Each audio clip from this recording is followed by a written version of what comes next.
gentlemen, we look forward to hearing from our next speaker.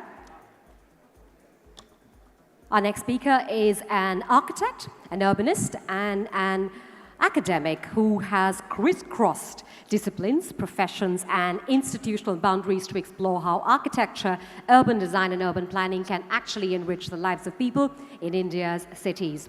He leads HCP, a design and planning practice that is over 60 years old. Between 2012 and 2024, he was the president of CEPT University. In 1996, he founded Environmental Planning Collaborative EPC, a non-profit consultancy, policy research and advocacy organization. He has also received a diploma in architecture from CEPT, Ahmedabad in 1954.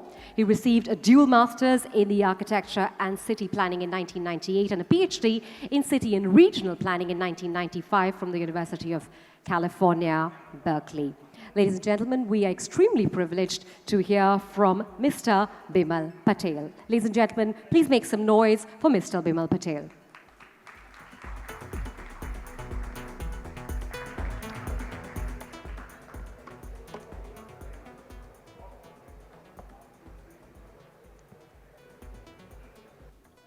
Good evening, everybody, and thank you for inviting me. I hate to spoil all the fun that you are having. There are old friends together. I can see the energy in the room. It's really lovely. But you see, Shekhar bhai told me that I have to sing if I want a dinner. So I'm going to do a little bit of a presentation for you. I hope you find it interesting. Okay, so what I'm going to talk about is sustainable urban redevelopment. There are lots of pictures. I'll go fast, and you're all very smart people, so I think you will get what I'm trying to say very quickly. There's nothing about green and all that stuff in this sustainable. It's about something completely different. So let me just get on with it. We all know that India is urbanizing. No big story there. More and more people are living in towns and cities. India is also becoming prosperous. Per capita level of floor space consumption is going up, which is music to everybody's ears. And more floor space is being added to cities. All of this is known. No point spending time on it. On account of this, our cities are spreading out in the periphery, and redevelopment of already built-up areas is underway. Today, when cities are growing out and when they are being redeveloped, mind you, we need to manage this well. What does well-managed expansion and redevelopment mean, and how can it be done in India? Okay? Presently, I think we are not doing a very good job. But what can planning be like if you want to do a good job? I'm not going to talk about expansion. I'm going to talk about redevelopment. Okay? So in-city redevelopment. Vast areas of Indian cities are certain to be redeveloped. Small, low buildings are being torn down, and larger, taller buildings are coming up. This is an old picture from Mumbai, but this is most spectacularly visible in Mumbai, where Mumbai is slowly rising up. There's nothing new in Mumbai. This is a picture of New York in 1876 going down. That too was a low city, and it has slowly come up. What is important to ensure when cities are being redeveloped? What is important to take care of? I'd like to suggest that the most important thing is to improve the street network of cities when the city is being redeveloped. Okay? This is really, really crucial. If you're going to build tall buildings on 40-foot roads, it's not sustainable. So we have to find a way of improving the street network along with redevelopment. And let me explain how this may be done. But first, what needs to be improved? What is wrong about India's street networks? First of all, we have too few streets and they are often very narrow. Most of them have a branching structure, not a grid. Both of these things make our cities, therefore, and the street networks very inadequate. Look at here, you have Ahmedabad, same scale, Ahmedabad, Mumbai, New York, and Portland. You can see in Ahmedabad, only 16% of the land is used for streets. In Mumbai, 11%. In New York, 33%. And in Portland, 46%. No wonder New York street network works better. So, improving the street network means both widening streets and adding new streets to make the network more like a grid. More infrastructure, world-class infrastructure, everything can be added later on. But it will be difficult to increase the size of streets afterwards. And so once redevelopment takes place, you don't have a choice. You need to do this during the process of redevelopment. This is what 19th century cities in Europe managed. They did not get a street network ready-made. They were also medieval towns. We all love going to London. We love going to Paris. But London in 1850s was like this.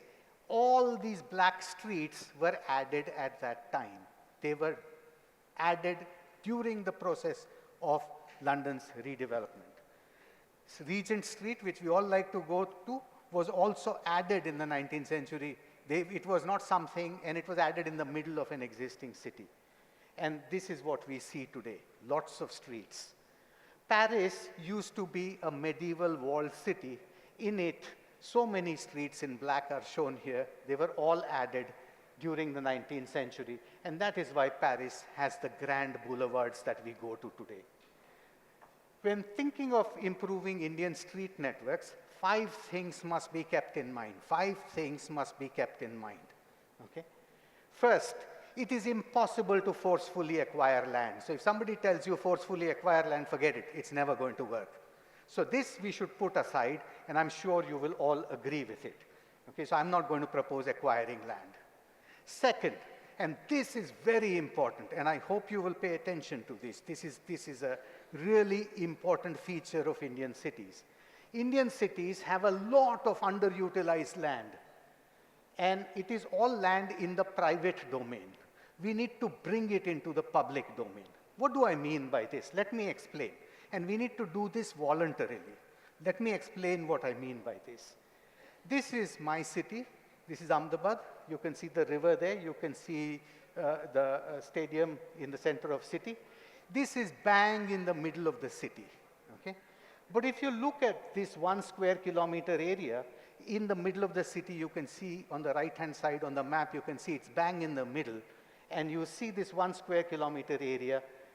Then the land is used in the following way, and I don't mean commercial, residential, all that sort of thing. I just mean that first of all, we must ask how much is in the public domain, how much is in streets and parks. This is the most important figure, because this is what determines the quality of any city. Okay? Here, you have 20% of land in streets. Out of this 1 square kilometer, only 20% is in streets. How much is below buildings? Okay, this is what I would call building cover. In a forest, you want forest cover. In a city, you want building cover. You all understand why building cover is important. Because ground floor space, this is the ground floor space. This is the most valuable space. This is what should be maximized, not minimized. When you have big coverage, then you can put few floors and add a lot of space in it. So this is why we should be concerned about building cover. Okay? How much is building cover in this 1 square kilometer? It's 26% of the land is building cover. Where is the rest of the land? Almost more than 53%. More than 53% of land is inside private compounds, around buildings, and this is what cannot be statutorily used because of building bylaws. Our building bylaws force us to make suburban buildings in the middle of the city. This is why our land, half your land of the city goes in this. This is all inside compound walls. It's left open because of bylaws. It is fragmented and poorly shaped. thin slivers of land, you can never use it well. People try to make some use of it, but you end up putting 53% of land in such wasted use. So this is what Ahmedabad center looks like. You can see this land is like this. People make little barsatis like this, try to cover it. They put some storage. They put, there's not even a place to grow a tree. You can see here, you can see people trying to make use of it in this way and that way, and some small patches of land. This is how we use 50% of the land of our city. Okay? Mumbai is the same story. This was done in British times, so the streets have a little more. They have 30% in the streets, but you can see building cover is also 29, and almost 40% is all left open all around. Juhu, Mumbai, if you look at it, in Juhu, same story, 13% in streets, just 13% in streets. And yes, it is not buildable easily because it's sloping, but even then, building footprints is 25%, and private open space is 62%. This is how we use the most precious resource a city has. A city can get everything. In a square kilometer, you can get everything more. You can get infrastructure, floor space, everything, but you can't get land in 1 square kilometer. Okay, Pune, same story, 1 square kilometer, 13% in streets, building cover is 30% and 57% in all this wasted space. Jabalpur, same story. All our cities have the same problem. I'm not just talking Ahmedabad or Bombay. Here too, you have 21%, building footprint 30%, and 49% in private open spaces. Okay? So this is the summary. In short, in India, we use 20 to 25% in public realm, 20 more often, less than that sometimes. Building cover is only 20%. This is the most valuable floor space, and we put only that much in the middle of the city. And 50 to 60% we merely waste, okay, because of our bylaws. So how does this work out in other cities in the world? Okay, so here you have Manhattan. Everybody wants to, Mumbai wants to, everybody wants to become Manhattan, but you take that patch of land in Manhattan, 1 kilometer by 1 kilometer. Here, 45% is in public realm. 46% is building footprints, and 8% is wasted land. Okay, this is sensitive to where you put it. It's got nothing to do with high-rise, low-rise. You take San Francisco, same story. In San Francisco, in 1 square kilometer, you will have 35%. 1/3 of the land is in streets. No wonder those cities work. Okay? 55% in building footprint. So you're getting maximum value from your coverage. And you have only 9% there. Hong Kong is another great story of this sort. Here you have 1 square kilometer. This is also sloping land. And here you have 35% in streets. You have 48% building footprints in a sloping terrain, and you have 16% in private open space. Okay, here's a lovely low-rise city, Lyon. Go world over, the best cities will have a land use of this sort. Here you have 39% in building footprints, 40%. You have a lot of private open space, but it's all shaped very nicely so that it can be used. This is like Ballard Estate in Mumbai in the middle of buildings you have, or the Parsi bags that you have. Inside space can be used in a nice way. Okay, it's not just rich countries, even Mexico has. So even if you have a poor country and you have urbanization of this sort, which is low rise, then here too you have 30% almost I would say in streets. You have 69% in building footprints, and you have private open space of just 5%. So this is how land use is in the best cities and functioning sustainable cities of the world. That you have 35 to 40% in the public realm, you have 55% building cover, and you have 10% in open space that is not covered up. Now, so the point is we have a lot of underutilized space. When the city gets redeveloped, it's the best opportunity to bring this into the public domain. And let me explain how that can be done. This has to be done voluntarily, and it has to work. Third fact you have to keep in mind, infrastructure is not built at one go. Infrastructure can be built later. Today we must improve the street network. जगह करना है पहले, उसके बाद infrastructure बनता रहेगा. Hong Kong has fantastic infrastructure. But it did not, Hong Kong looks like this today. But it did not, it used to look like this. And in the 60s, it looked like this.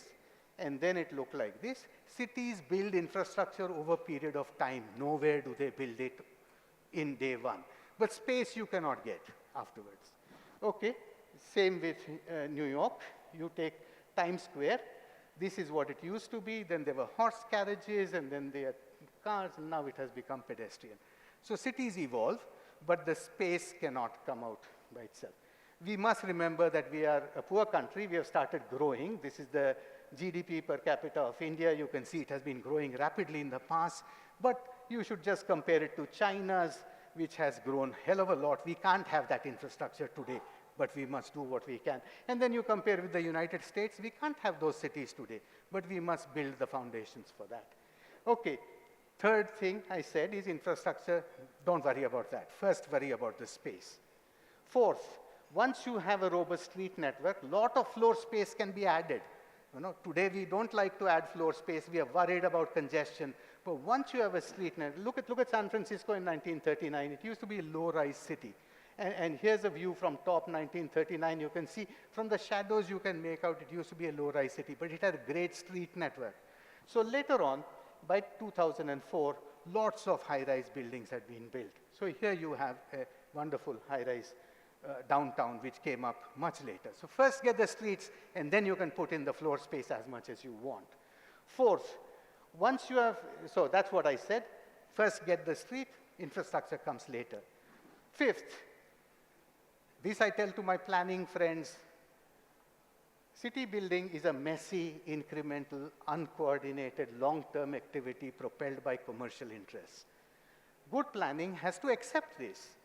You cannot say that don't be commercial, don't be messy, this is what the world is. What can planning look like if it accepts this? So, London, everything was built messily. Today they look nice, but they used to be very messy cities in the 19th century. And Paris also used to be like that, but that's okay. Do we have a way of doing this in India? Can we increase street space along with redevelopment? That's the challenge. Okay. My example from my favorite city, which is, of course, Ahmedabad. You can see here, that's Ahmedabad, and it's 20 kilometers, that ring road, and I'm going to talk about center of town, bang in the middle, okay?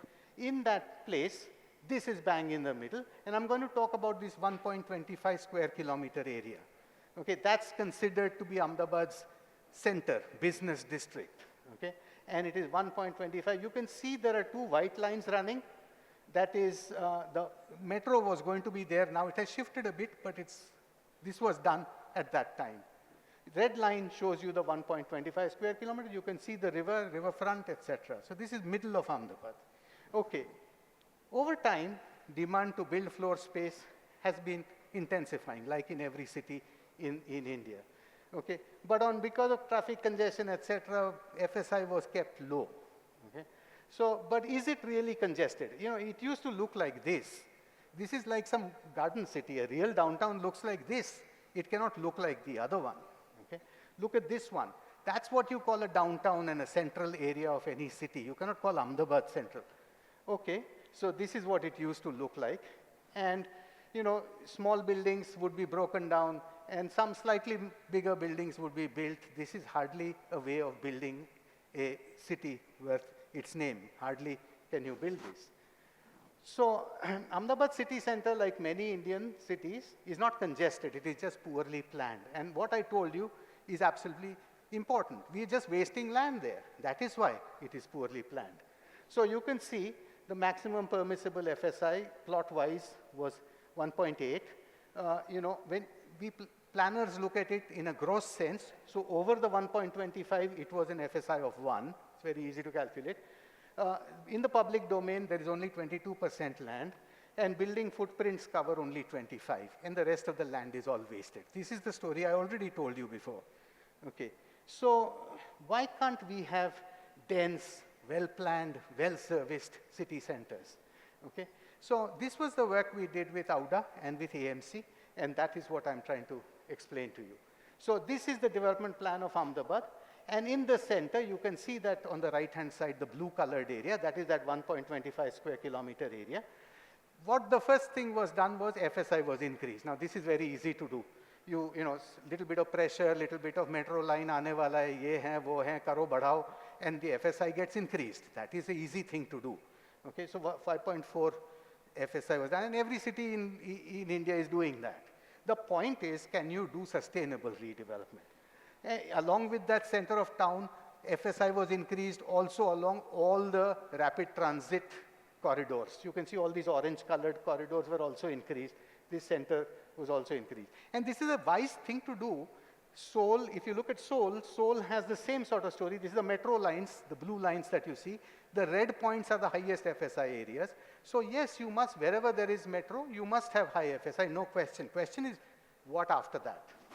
So increasing FSI is easy. Challenge is that it does not lead to unsustainable development. Can you manage that in some way? Okay? So this is the challenge that we started working with AUDA AMC on. And we took this area and we said that what we want to do is in future, FSI is increased from 1.8 to 5.4. The gross FSI will increase to 4. But we want to increase streets from 22 to 40%. We want to increase the land in streets from 22 to 40%. We also want to increase building footprints from 25 to 50%, thereby going to a land use that is far more sensible. Okay? So what did we do here? You know, we cannot tear down all the buildings and put in a new street grid like this and then build all these buildings. It's not possible to do that.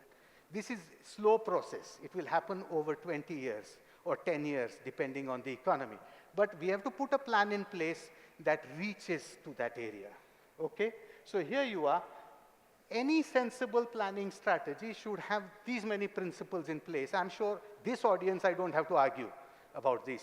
You know, first you must respect property rights. Without that, there is, you know, all of Indian planning has disregard for property rights, and that's its biggest problem. Second, it must be considered to be fair and desirable. Whatever you do must be fair and desirable. Second, it must be viable for developers, and note that I put this up first because they build the city. Then it has to be viable for the authority, because where will they get money from? They cannot get it from somewhere else. Finally, it has to be legally implementable in our context, and it must make our cities livable and productive for ordinary people. So that's the goal. How do you do planning like that? So here's the concept, and I'll explain this in a very quick way. You know, these are the steps. So the first step is, you can understand this is that central area. There's only 22% of land in streets. All the land in streets is shown in white, and the rest of it. And these are all very large blocks of land. So this is what was here. I'm going to focus on that one small area in the middle. Okay? Here, when I go, this is what it looks like. Some of you might be familiar. This is Ashram Road.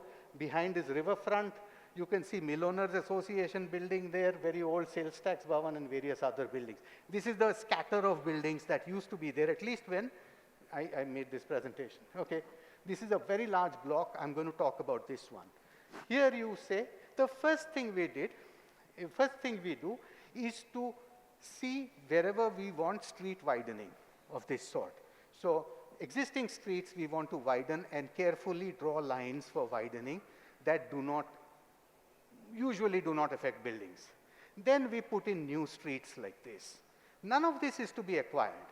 You can see that this has been put very carefully between two plots where plot lines are. When one plot is redeveloped, we'll get half the street. Of course, the FSI for that land will go to that remaining plot, so that is not a problem. And when we get the other one, we'll get this one. So that also is not a problem. Slowly, step by step, as redevelopment happens, more and more land starts coming into cities. Okay, future street configuration will move from this entire thing to this. Hold on for a second, I'll talk about this. You've gone from 22 to 40. When will it happen? Whenever redevelopment happens. Fast, slow, at some point we can push it a little bit, but incentivizing it slowly to happen. Okay? Then we have to mandate some margins. Okay, we are saying margins will only be between two plots, not towards the roadside. Roadside, I've taken away whatever land I wanted. Okay? So here, these are the margins between two plots. These can be held in private ownership, but have to be left open. Now, the remaining area is the entire coverage that is available for the person to build. Now, obviously, this is going to be a lot more than our bylaws presently allow. Usually, it would come to 50, 40, 50, 60% of the plot area, depending on your plot shape and configuration. Then we decide, we have also got an airport regulatory authority, so that has decided. So then we have the top level. Now, this blue box determines the development envelope inside which you are allowed to build. This is my bylaws, basically. This is what you can build inside. What are you allowed to build? You build 5.4 FSI. If I were to use the entire coverage and continuously build up, the black area is what, this is the clay inside that box. You can see my development envelope is much bigger than what is allowed. Our current bylaws fix everything from all sides. This box is little bigger. Okay? Once that has been done, nobody is going to build buildings like this. You cannot build so many floors of this sort. They will build buildings like this inside. So on the ground, 2, 3, 4 floors, they will use the full coverage maybe, but the rest of it will be towers of this sort. Then you will get buildings of this kind out here. Once that is done, I might want to add in some more bylaws, and I might say that everybody has to build right up to the front of the plot so that we get some uniformity. I might say you have some arcades. You know, this is exactly how Ballard Estate in Mumbai was built. Every building is built by a different person, but it still adds up. You can add a few simple rules like this. You know, this is what Ballard Estate is like, and the building would be right on the street, but the streets would be very wide because you've already widened them. Then, for ensuring better traffic management, you can say that entry idhar se hoga, wo bhi hoga. Pehle se kar lo, but it is all shown on the drawing. Okay? Finally, you have to raise resources for development. So the way to do it is that you have a FSI of 5.4. However, only 1.8 is free. The remaining you have to purchase from the authority at some price. Okay? So this brings you some revenue to the authority for doing this. And if somebody is not going to use their FSI, they can sell it inside this 1.25 square kilometers. Okay? Here there's a temple there, a very famous temple. They will never use their FSI. They can give it to this other fellow. And because the development envelope is big, you can use it. But it's only within that 1.25 square kilometer you can do this sort of a trade. Okay. When you add it up, this will come here, this will come here, and we'll move from here to here over a period that is to be determined as by the economy more than anything else. Now, this is a concept. The detailed plan is like this. You have to do a completely detailed survey of the entire area, manhole, trees, buildings, everything. Because this planning is to be done on drawings, not on rule books. Okay? When you do it on drawings, you need to know where trees are, where buildings are, everything. So you go down here, once again, I take this area, and I show you that square. I'm turning it around. Every building is measured. First you mark out the center lines for the old streets, the new street center lines. Then you mark out the width of streets like this. This is the old way of doing planning before the British left us. Okay? After that, we had only write planning rules. So that's why it doesn't work. And we never know what the outcome is going to be. This is the plot remaining afterwards. You can see the area in red. Green is what original area. Red is possession major area. And you can take the possession lines on compound walls, etc. So inaccuracy of maps is also now dealt with. And of course, your FSI is going to be according to your old area. So that's not an issue here at all. Okay? And these are the setbacks we had put in. These are the other rules about arcades, etc. And once that is done, you make a table and you say you are eligible for this or that or the other. Every plot gets its own eligibility. This way, the entire area has been redrawn. And you know, this is not very complicated. This is, once the rules are set, the whole city can be done like this if you want. It's not very difficult to. You know, today, or at least in a few years ago, Ashram Road used to look like this. And we tried to visualize how it would slowly, the downtown would emerge. It would, first the metro would come. Now the metro is not going to come here, but at that time it was going to come here, so we've drawn it here. And maybe one person builds a building, and another one builds a building. AMC starts doing some streets, and slowly some trees grow, and finally you get a downtown somewhat like what we see in the cities of the world. Okay, once again, an area like this, you see one building has come up, metro has come up, then some footpaths are done, then some trees grow, and as India becomes prosperous, hopefully in the future, this is what we see. Planning has to be done in this manner, not in the way we do today. Okay, this used to be Ahmedabad river bed in the 1980s when I used to I was in college, and then now it's like this. The riverfront project came up, and it's like this. It's not, and then some buildings will come, and some more and more, and the downtown will be built up. But we will do it in a way that the streets are also being improved at the same time, not just tall buildings. Then, the plan was communicated to, this is a Guy Head fair, Jakshebe, etc. were involved in this. Jakshebe came for a meeting to approve this plan, I remember.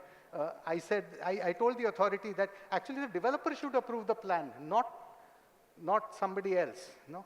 So any case, these were the visualizations explaining the plan to people, etc. And it is emerging almost as planned. Unfortunately, Jakshebe, the plan was a little bit messed up by the Avda people afterwards. Some of it is kept, some of it is not. Now we are trying to revise it again. So in this area, this is what was proposed. These are few redevelopment sites out there. This is a West Bank building. You can see 5.26 FSI used, and they paid some 36 crores for the extra FSI. Okay? So that is the money that goes to municipal corporation, and this is the building as built. Okay, here you have Sakar building, same, it's using larger footprints, taller buildings, more floor space, but at the same time increasing the space in streets. Here's another one. This is one is also built now, I think, if I'm not mistaken. Here you are. This is also. So what used to look like this now looks like this. Okay, the same place we're talking about. What used to look like this now starting to look like this. Slowly the CBD is emerging. Done. There. So while everybody is benefiting, the authority is also making money out of this and has the money to build infrastructure. So redevelopment needs to be well managed. I hope to have shown a win-win way of how this may be done. Thank you very much.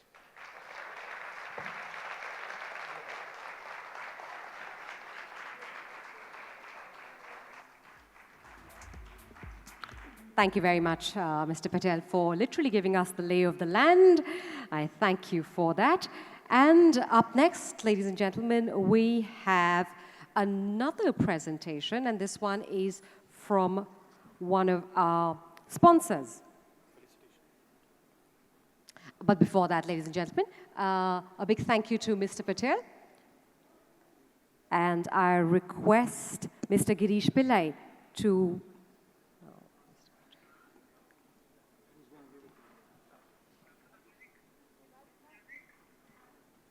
can I call upon Mr. Ashish Patel to honor Mr. Patel here.